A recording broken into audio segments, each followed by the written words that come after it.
Shalom saudara yang terkasih dalam Tuhan. Kembali lagi dalam renungan tekad, temukan kebenaran Allah yang dahsyat.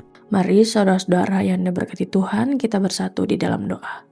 Bapa yang di surga, Tuhan, di tengah segala kesibukan dan pikiran kami yang bercampur, kami memilih berhenti sejenak untuk mencari Engkau.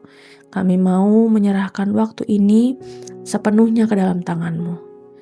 Tuhan, berbicaralah kepada kami melalui firman-Mu dan tuntun hati kami agar kami peka mendengar suara-Mu. Kiranya kami dikuatkan dan diperbaharui oleh kebenaran firman-Mu. Terima kasih Tuhan, inilah doa kami. Hanya di dalam nama Tuhan Yesus kami berdoa. Amin.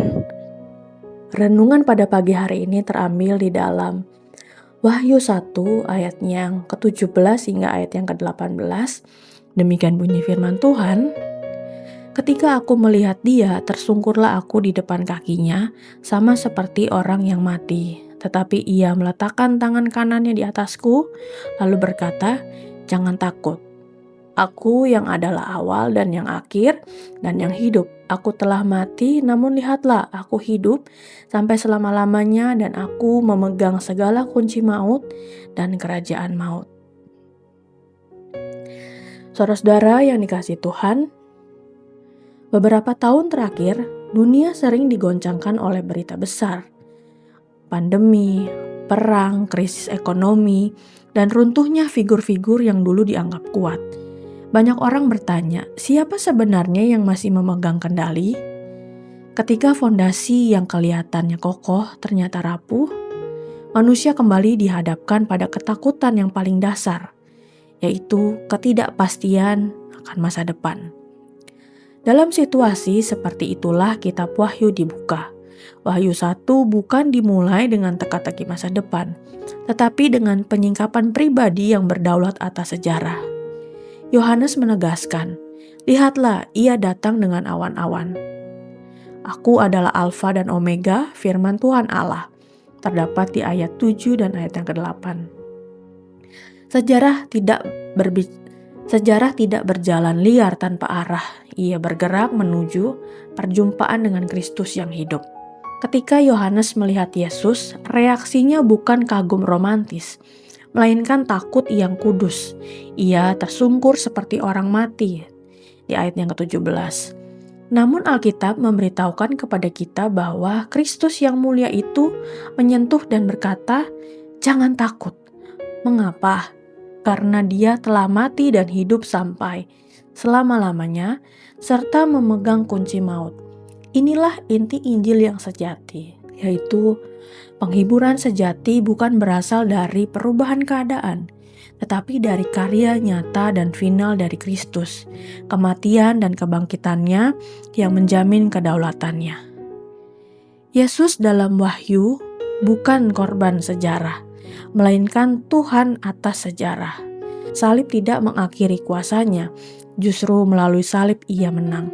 Kebangkitannya memastikan bahwa tidak ada penderitaan, aniaya, atau kematian yang berada di luar pemerintahannya. Gereja boleh kecil dan tertekan, tetapi Kristus tetap Alfa dan Omega, permulaan dan tujuan akhir. Jadi saudara-saudara yang dikasihi Tuhan, perenungan bagi kita hari ini, di mana kita menaruh rasa aman kita pada stabilitas dunia atau pada Kristus yang memegang kunci hidup dan mati.